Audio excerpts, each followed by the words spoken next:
नगर news 24 प्रतिबिंब जनमानसांचे। नमस्कार, नगर न्यूजची यावेळी अहमदनगर शहर काँग्रेसचे जिल्हाध्यक्ष किरण काळे जोडले गेलेत। आज काँग्रेसच्या कामगार विभागाचा संवाद मेळावा पार पडला। यावेळी त्यांनी भाजपचे नगर दक्षिणेचे खासदार सुजय विखे यांचे नाव न घेता अनेक विषयांवरून शरसंधान केलंय। त्यांची नगर शहरासह संपूर्ण जिल्ह्यात चर्चा होतीये। याबाबत आपण किरण काळे यांच्याकडून अधिक माहिती जाणून घेणार आहोत। किरणजी नमस्कार। नमस्कार। किरणजी, कामगारांच्या आता संवाद मेळाव्यात आपण खासदार सुजय विखे पाटील यांच्यावर अनेक गंभीर आरोप केलेत, त्याबद्दल आपण काय सांगाल? काय आहे की आज कामगारांचा संवाद मेळावा काँग्रेसच्या त्या ठिकाणी झाला। फार मोठ्या संख्येने त्या ठिकाणी आमचे कामगार बांधव उपस्थित होते। कामगारांचे अनेक प्रश्न आहेत। बरोबर।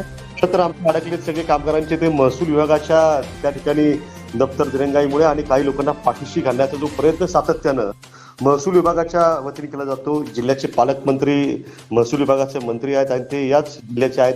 खासदार देखील या ठिकाणचे आपले दक्षिणेचे जे आहेत त्यांचे ते वडील आहेत। मात्र कुठल्याही कामगारांच्या प्रश्न त्या ठिकाणी सुटत नाही, ही दुर्दैवाची बाब आहे। त्या ठिकाणी बोलत असताना आपल्या सगळ्यांना कल्पना आहे की आताच एक 2 दिवसापूर्वी काहीतरी सीना नदीच्या पुलाचं त्या ठिकाणी भूमिपूजनाचं कार्यक्रम आहे। तो दक्षिणेच्या खासदारांनी त्या ठिकाणी करताना अनेक प्रकारची टीका जी आहे ती त्या ठिकाणी केली होती। अनेक प्रकारच्या मुद्द्यांना ठिकाणी बोलताना त्यांनी केलेली वक्तव्य जी आहे ती खरं तर दक्षिणेतल्या तमाम मतदारांचा स्वाभिमान दुखावणारी वक्तव्य होती, असं माझं स्पष्ट मत आहे। काय होतं की एकदा जर सत्ता एखाद्याच्या डोक्यात गेली तर ते योग्य नसतं ना, अशांना मग जनता त्यांना त्यांच्या घरचा रस्ता दाखवते। नगरच्या दक्षिणेच्या इतिहासातला मी तुम्हाला अगदी जबाबदारीने सांगतो की अत्यंत अकार्यक्षम आणि केवळ बोल घेवडा असा खासदार दुर्दैवानं नगर दक्षिणेच्या मतदारांना मिळालेला आहे। आपल्याला काही उदाहरणं सांगतो की देशात ज्या वेळेला अशा प्रकारचं नेतृत्व या देशातल्या मतदारसंघातल्या लोकांनी पाहिलंय त्या वेळेला त्या नेतृत्वाला धडा शिकवायचं काम वेळप्रसंगी भल्याभल्यांचा सुद्धा पराभव त्या ठिकाणी जनतेने केलेला आहे। त्याच्यामुळे माझं ठाम मत आहे की येणाऱ्या निवडणुकीमध्ये या युवराज खासदारांना एखादा अगदी सर्वसामान्य घरातला प्रामाणिक आणि साधा कार्यकर्ता सुद्धा चारी मुंड्या चित करू शकतो। त्याच्यामुळे आता वाढदिवस वगैरे त्यांचा किती झाला असं त्या ठिकाणी बघतोय वाचतोय। त्याचे होर्डिंग बोर्ड पण लागलेले आहेत सगळे। तर हे काय सामान्य कार्यकर्ता तसं काही काम नाही, सामान्य माणसं नाही। पण 100 बोकडं कापली म्हणून कोणी पुन्हा खासदार होत नसतो, हे त्यांनी लक्षात घेतलं पाहिजे। बरोबर। आणि आता शहरात झालेल्या एका कार्यक्रमात फराळ कार्यक्रमांनी जर माणूस मोठा झाला असता तर प्रत्येक आमदार एक हलवाई झाला असता, लोकप्रतिनिधी असता, असं वक्तव्य देखील खासदार सुजय विखे यांनी केलं होतं। याबाबत आपण काय भाष्य कराल? अहो, एवढंच नाही म्हणाले ते, त्याही पुढचं बोलले। खासदार काय म्हणाले की जेवढे लोक 10 फराळात होते ते सगळे माझं तिखट खायला सुद्धा येणार। ते बोलायची भाषा झाली। त्यांचा काहीतरी गैरसमज झाला असावा की त्यांच्या तिखटा वाचून सगळे उपाशी। आम्ही ते काय कुणी ते तिखट खायला गेलो नाही आणि जे स्वाभिमानीत ते कुणीच तिखट खायला गेलेले नाहीत। विशेष म्हणजे जी माहिती आहे वेगवेगळ्या कार्यकर्त्यांकडनं, मला खरं खोटं माहिती नाही, ते त्यांना माहिती।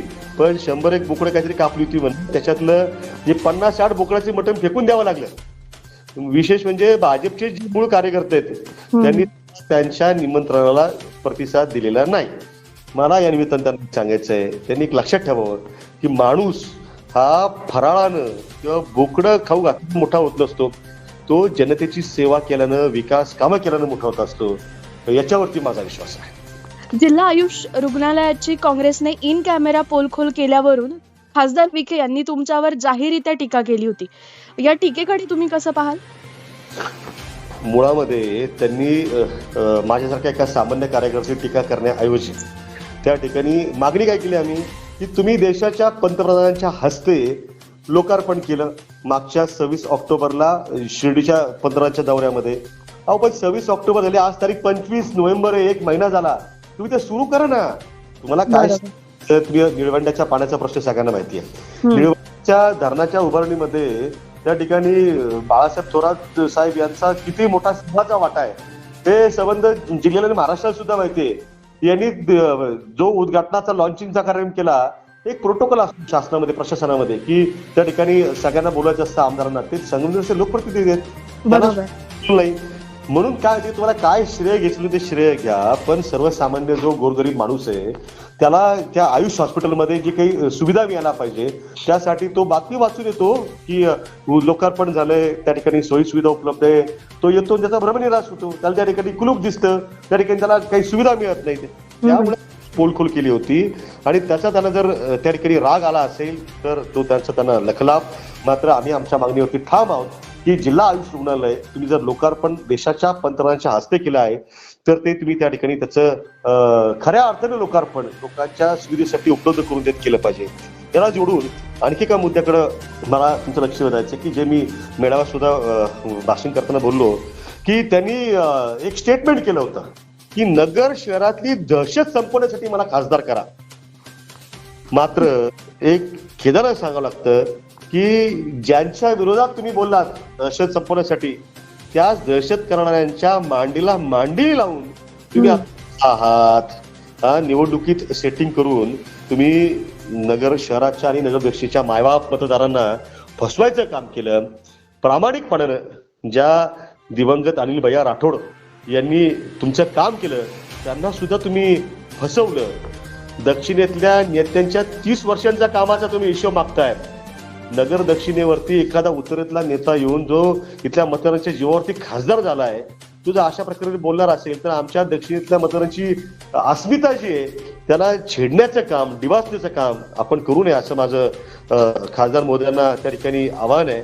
आणि एक लक्षात घ्या की तुम्ही 30 वर्षांचा हिशोब मागताय हे तुम्ही विसरलात का की तुमच्या खोडीमुळे तालुके उद्ध्वस्त झाले, जिल्ह्याची नासाडी झाली आणि आता दहशतीला बळ देऊन तुम्ही नगर शहर सुद्धा नासवायला निघालेत. 3 वर्षामध्ये उड्डाणपूल केलास तुम्ही दावा करताय, उड्डाणपूल झालाय ही वस्तुस्थिती आहे. मात्र या पुलाचे खरे शिल्पकार कोण आहेत हे तमाम नगरकरांना माहिती आहे. पण यांची बोलण्याची आता पद्धत अशी झालेली आहे की म्हशीला टोणगा जरी झाला तर तो माझ्यामुळे झाला असा दावा ते करत असतात. हे हास्यास्पद आहे. तुम्ही ही सगळी माहिती दिली ही नक्कीच आम्हाला अगदी योग्य वाटतेय. अजून एक असा महत्वाचा आणि शेवटचा प्रश्न आहे किरणजी, मला हा विचारायचा आहे. खासदार सुजय विखे यांनी प्रभू श्रीरामचंद्र यांच्याबद्दल केलेल्या वक्तव्यावरून तुम्ही गंभीर आरोप केलेत. हा नेमका सगळा काय प्रकार आहे? म्हणजे आम्हाला सगळ्यांना जाणून घ्यायचं आहे हे सगळं काय आहे नेमकं. त्या भाषणामध्ये त्यांनी सांगितलं की येती म्हणजे 22 जानेवारीला देशामध्ये आम्ही दुसरी दिवाळी त्या ठिकाणी साजरी करणार आहोत.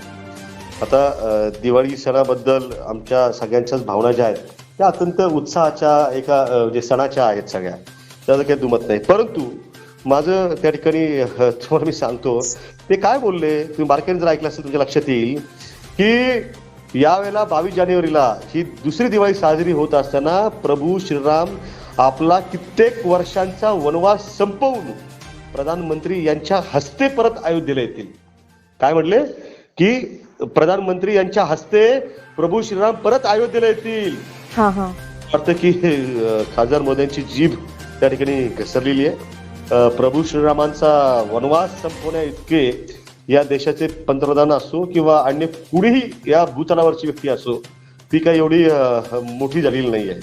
त्याच्यामुळे आयुष रुग्णालयाच्या बाबतीमध्ये जी काही पोलखोल काँग्रेस केली त्याच्यावरती दिल्लीवरून थेट पीएमओ कार्यालयाकडून त्यांची जी कानउघडणी झाल्याची चर्चा आहे तर या सगळ्यामध्ये कुठेतरी आता पंतप्रधानांची स्तुती करून आपलं पितळ झाकण्याचं ते काम करतायत. मात्र हे करत असताना प्रभू श्रीरामांनाही त्यांनी पंतप्रधानांपेक्षा मोठा दर्जा द्यायचं जे काम केलं ते अत्यंत दुर्दैवी आहे. मला असं वाटतं की तमाम हिंदू बांधवांना आणि सगळ्यांनाच देशवासियांना अशा प्रकारची जी काही त्यांनी त्या ठिकाणी वक्तव्य केलेलं आहे याच्याबद्दल निश्चितच खेद त्या ठिकाणी मोठ्या प्रमाणात झालेला आहे. धन्यवाद किरणजी, नगर न्यूजला तुम्ही एवढी महत्त्वाची बातमी दिल्याबद्दल. अशाच महत्त्वाच्या बातम्या जाणून घेण्यासाठी नगर न्यूज 24 ला सबस्क्राईब करा.